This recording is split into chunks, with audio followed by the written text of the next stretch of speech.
it's Catie St. Germain, and I am hanging out on the Kelly Alexander Show.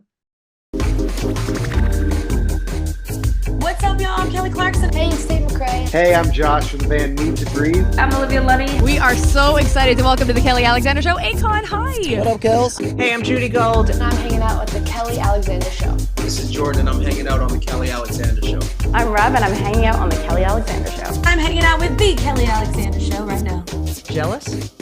We are looking forward to our chat with Métis country singer Catie St. Germain, who hails from Manitoba. Her career has exploded over the last several years, including being nominated for 6 MCMA awards. We cannot wait to talk to her about her EP and all sorts of good stuff. Catie, thanks so much for hanging out with us on the Kelly Alexander Show. Oh my gosh, thank you so much for having me. So I have to ask you, how did your interest in music start? I need to take you back to childhood, I'm assuming. Yeah, definitely back to childhood. So I grew up in like a pretty musical family. My grandfather was always like, he was an entertainer from like 15 years old on.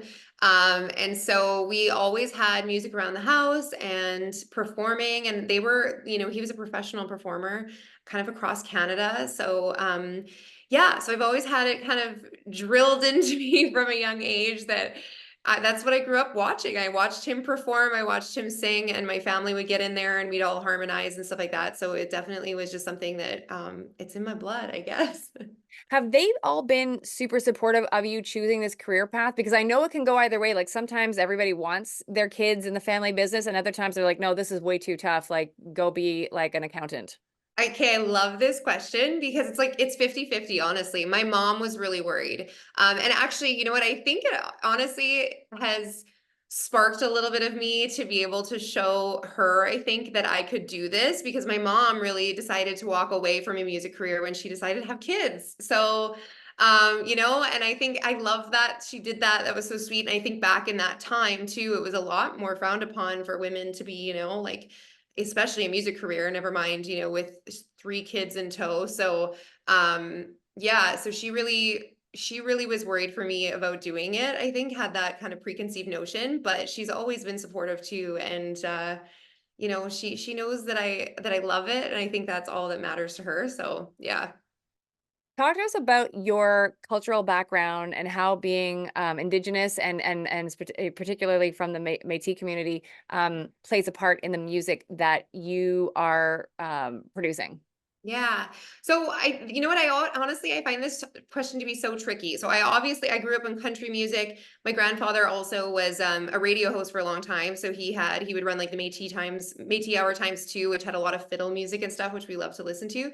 So I kind of grew up with that and like jigging and everything. And I think I really try to incorporate a lot of those like fiddle and traditional instruments into my music, but I definitely am trying to also move more into like where we're a little bit more marketable with like the country pop thing. So I'm a little torn between the two of being like a country pop artist, but also really wanting to get back to those like more traditional roots. And some of the new stuff I'm writing is actually really coming back to that, which I love. It feels really good for me. But yeah, I feel like just culturally growing up around music and with my grandfather was great. I really honestly would love to know more about my culture because a lot of it got lost. And so I think now, being, an Indigenous artist, Métis artist, it kind of just feels like my responsibility to continue to learn and to pass it on to my kids and stuff. Yeah, I was going to ask you about that. If you feel like that it's a big responsibility or the burden is heavy, and I don't want to say burden, but you know what I mean? Because I can assume that you want to put your best foot forward to show off your community to the world. Yeah. And you know what, it's funny, I actually had this conversation just recently, because there is still, I got a really rude, racist comment, honestly. And I couldn't imagine I grew up, like I'm pretty fair skinned. I've got green eyes, I don't look like I'm super Indigenous. My mom does. But I don't look super Indigenous, and I just couldn't, I really struggled too with feeling like I didn't want to take away any space from anybody else that was also, struggling in the Indigenous music scene or just in the music scene. So again, I think it's my responsibility to try to hold space for other Indigenous artists. And like I'm just trying to, I'm obviously a proud Métis artist for sure, but wanting to make sure that I'm navigating that in a really respectful way for other people that have obviously, like, faced a lot more challenges than I have. I think that's really important as an artist, doing what I'm doing and in the space that I'm in. Do you find it challenging to put the word Métis in front of country singer, let's say, like when you're introduced? Because it's an amazing thing, but then it's also might be putting you in a bit of a box. Like how does that sit with you? Honestly, I don't. Again, I feel really proud of being a Métis artist. My grandpa, like one of his songs was The Métis. It was like the biggest song. And he's actually, got inducted into the Canadian Country Hall of Fame, and did a lot for, our people, I guess. So, I grew up with that pride. And so I don't really feel, that stigma. But again, I think too, I don't want to offend other artists. I know it's kind of hard, I hate to say this. This is one of my grandpa's lyrics is not red enough, not white enough. And that's honestly sometimes how I feel, that I'm kind of like in the middle here again, not, looking like I'm super Indigenous, but I'm definitely proud to be Métis artist. So I don't feel like that's something that bothers me or sticks me in a box. I honestly just think that it's more helpful that I'm out here doing what I'm doing. I think I'm crushing it. I'm trying to crush it, and I think it just does more for and opens more doors for other artists like me that are wanting to do this. That's fantastic. That's amazing. I think that's great that you have such a good outlook on it and are, wanting to put it out there, because I think a lot of people are going to latch on to that, especially up and coming Indigenous artists that be like, she's doing it, I can do it too. Absolutely. Yeah. So that's amazing. Let us talk about the EP. So 6 songs is what I understand is on there. And Yeah. so how did you whittle all those down? Because I'm sure that you had way more than 6 and had to get it to 6. Yeah, that was actually pretty tricky. And especially too, I'm a newer recording artist. I've always been like, professional singer for quite a few years now. But when it came to writing music and we were getting pitched songs from Nashville and we were recording those and stuff, definitely had to whittle it down. And it was tricky because I just loved so many of them.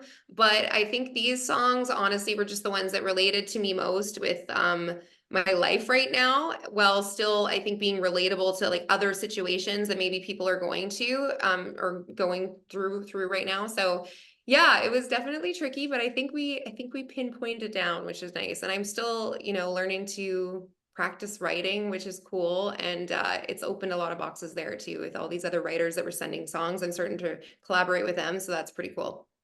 When it comes to the EP itself, is it a collection of songs or is it thematic? That's a great question. I feel like it's a little bit of both, because sometimes there's just a song that like sits out to you that you're like, I need to have this on. And not necessarily, I too like to be such a storyteller at times. And life, for me, life's pretty stable right now. I'm a married mom of 3 boys, but I really love a good breakup song or a good cheating song, like I'm like, yes, give it to me. So sometimes you just hear a song that you just really need to have and you want to have. But I think too, we just kind of, again, it had to be relatable to me. So there's 3 on there that were sent from incredible writers from Nashville that I was able to cut, which is so cool. And again, they were just like the ones, the fun love song. The other one, Cleaning House, is the single, which is kind of the inspo for the title. And it's just cheeky and fun, and it could be relatable to other situations too, which I was like, yeah, let's go. This is mine. How are you able to balance being a recording artist with 3 boys? Plus your hubby, right? So 4 boys. Yeah, no kidding, eh? Yeah, it's on it. At first it was really, really tricky. And honestly, that was like my one song, Last Breath, on the EP I wrote just basically in the thick of that. I was trying to sing, I was trying to juggle all the things, and I was like, what? I think I need to quit this. Like, I don't know if I can handle this, but I can't imagine myself doing anything else. So that song was kind of born from that. But I think we've got a really good supportive family. Even my friends, I've got really close friends that are close by, and my kids have always known them and been really close to them. So, there's times like this where, I'm doing an interview and I'm like, can you pop by for half an hour and, watch the boys or whatever, like make them some craft dinner? That would be awesome. And yeah, they're all helping. So I think just finding my tribe, my village of people that are willing to help has been like, I couldn't do it without them. because you're a mom and you now, you have three boys, you have three kids. Do Yeah. you find it's changed you as an artist? Because like I've heard other artists say before, like, I'm even working harder because of them, like Yeah. for them. Like how does that sit with you? Yeah, that's 100% it. So my oldest son actually was born with Down syndrome, and so he was totally my inspo to get kind of off my butt and start writing songs. I was working a job that I really wasn't happy at, and I was feeling super anxious all the time and depressed. And I just kind of figured like I can't keep doing what I'm doing and tell my kids that they deserve to be happy and that they, no matter how slow you go or how hard you have to work at something, I'm always telling them that. But meanwhile, I was kind of not doing that. So I kind of had this wake up call of like, you know what, I got to go first and show them, what I can do and have that belief in myself.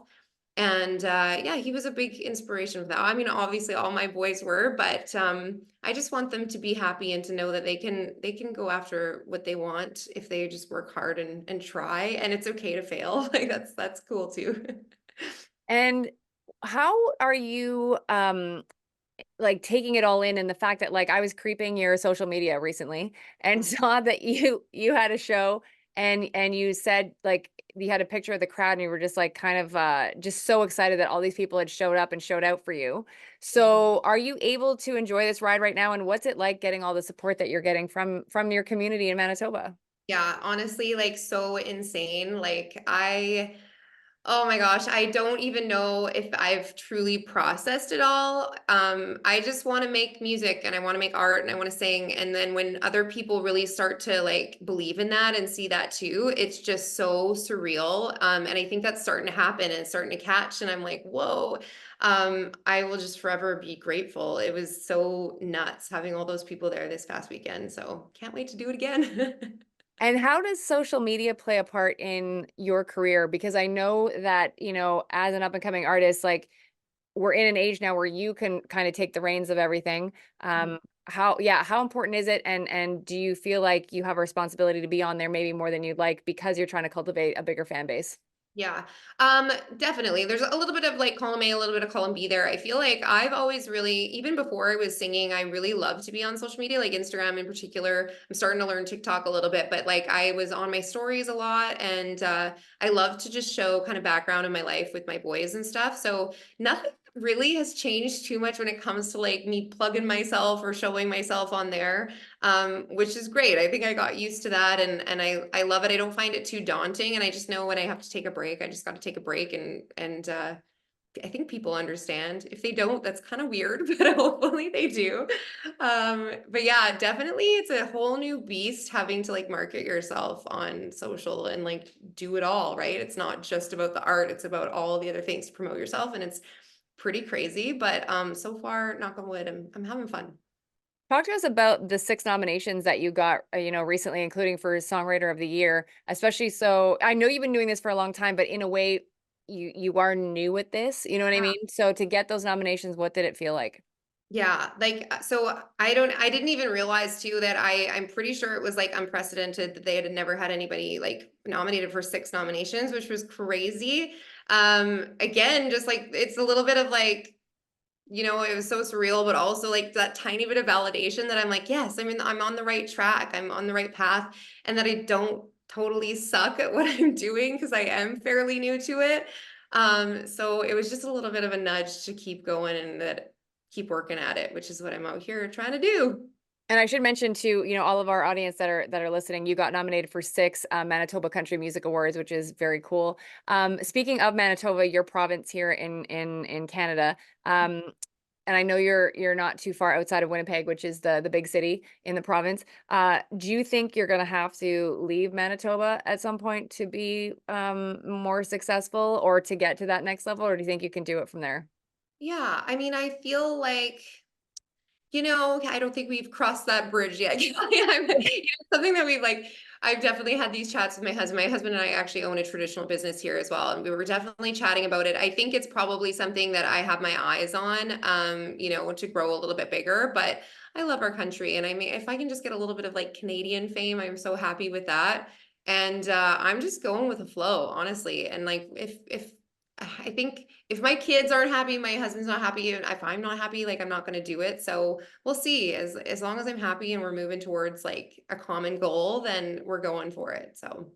So what is up next for you? Like, do you have performances coming up this summer? Do you have more music on the way? Like, what do you want new fans to know about Catie St. Germain?